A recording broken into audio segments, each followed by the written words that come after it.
नमस्कार दोस्तों। आज के हमारे इस वीडियो में हम आपको मनुष्य के कर्मों के फल की एक कहानी लेकर आए हैं। अगर आपको ये कहानी अच्छी लगे तो वीडियो को लाइक करें।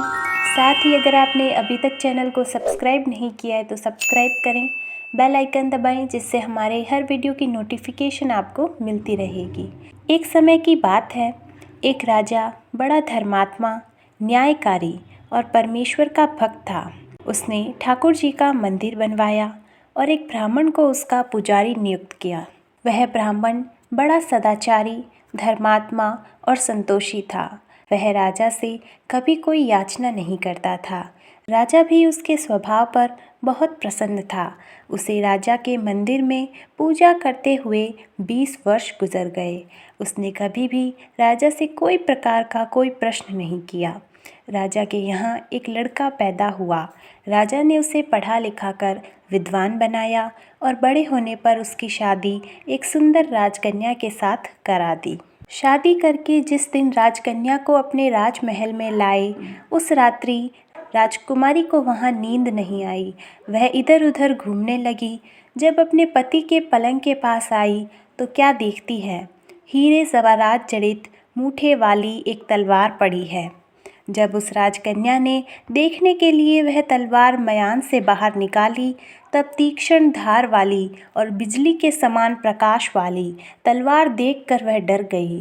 वह डर के मारे उसके हाथ से तलवार गिर पड़ी और राजकुमार की गर्दन पर जा लगी। राजकुमार की गर्दन कट गई और वह मर गया। राजकन्या पति के मरने का बहुत शोक करने लगी। उसने परमेश्वर से प्रार्थना की कि हे प्रभु, मुझसे अचानक यह पाप कैसे हो गया। पति की मृत्यु मेरे ही हाथों हो गई। आप तो जानते ही हैं, परंतु सभा में मैं सत्य नहीं कहूँगी, क्योंकि इससे मेरे माता पिता, सास ससुर को कलंक लगेगा तथा इस बात पर कोई विश्वास भी नहीं करेगा।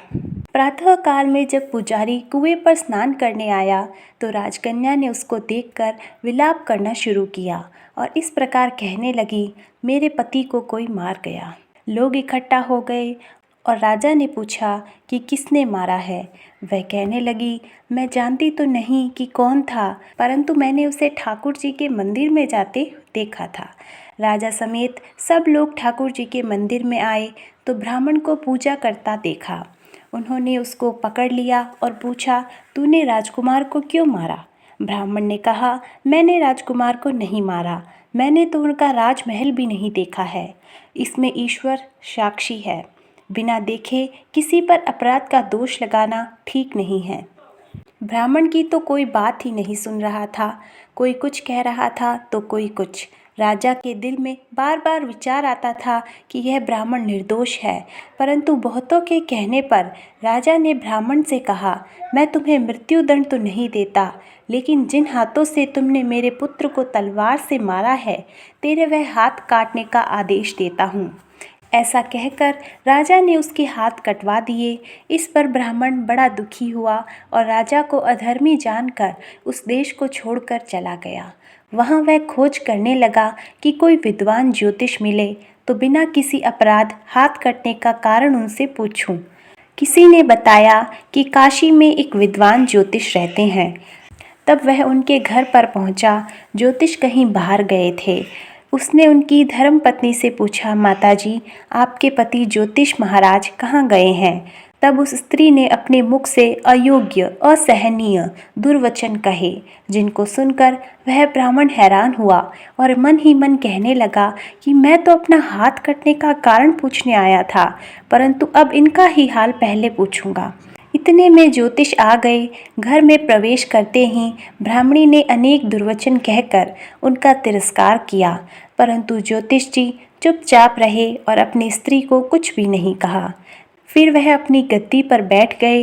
ब्राह्मण को देखकर ज्योतिष ने पूछा, कहिए ब्राह्मण देवता, कैसे आना हुआ?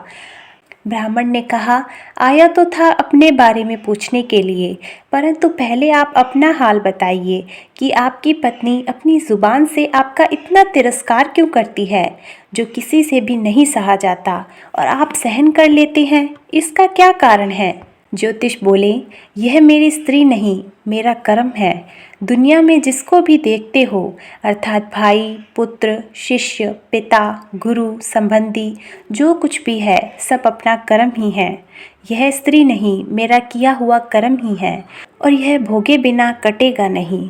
अपना किया हुआ जो कुछ भी शुभ अशुभ कर्म है, वह अवश्य ही भोगना पड़ेगा।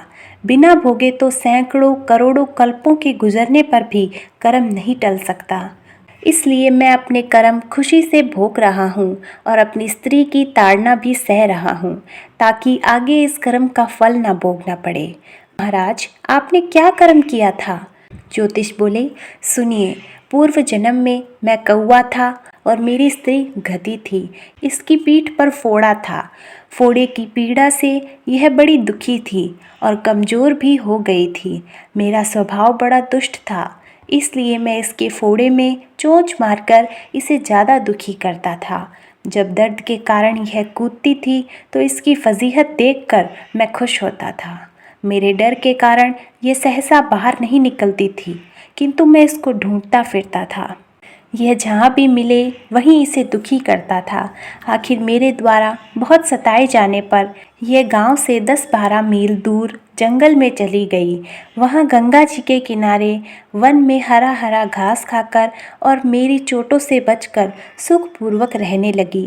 लेकिन मैं इसके बिना रह नहीं पा रहा था।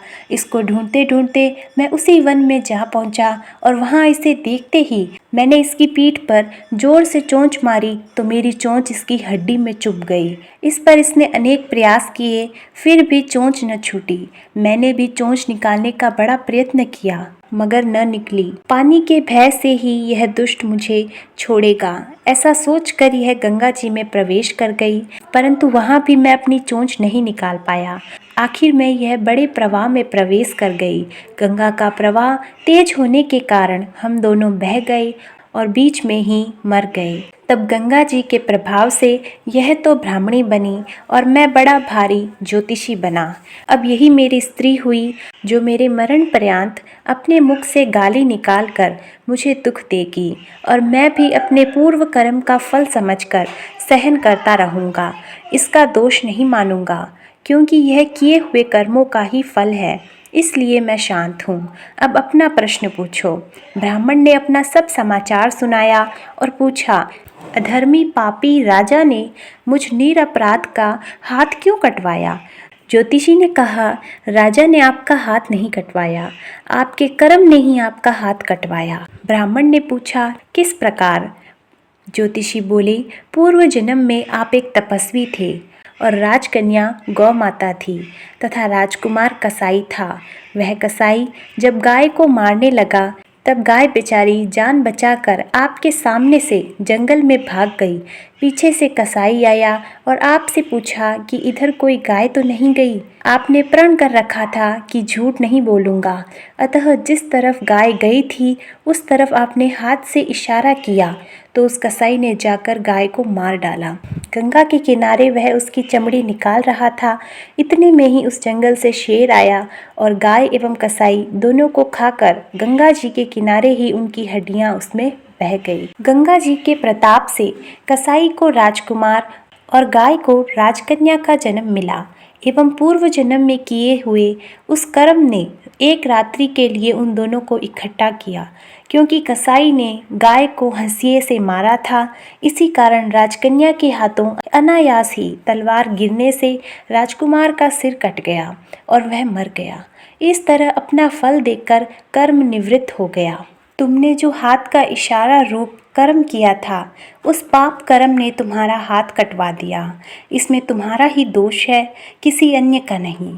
ऐसा निश्चय कर सुखपूर्वक रहो, कर्म फल का भोग टलता नहीं। कितना सहज है ज्ञान संयुक्त जीवन। यदि हम इस कर्म सिद्धांत को मान लें और जान लें तो पूर्वकृत घोर से घोर कर्म का फल भोगते हुए भी हम दुखी नहीं होंगे, बल्कि अपने चित्त की समता बनाए रखने में सफल होंगे। धन्यवाद।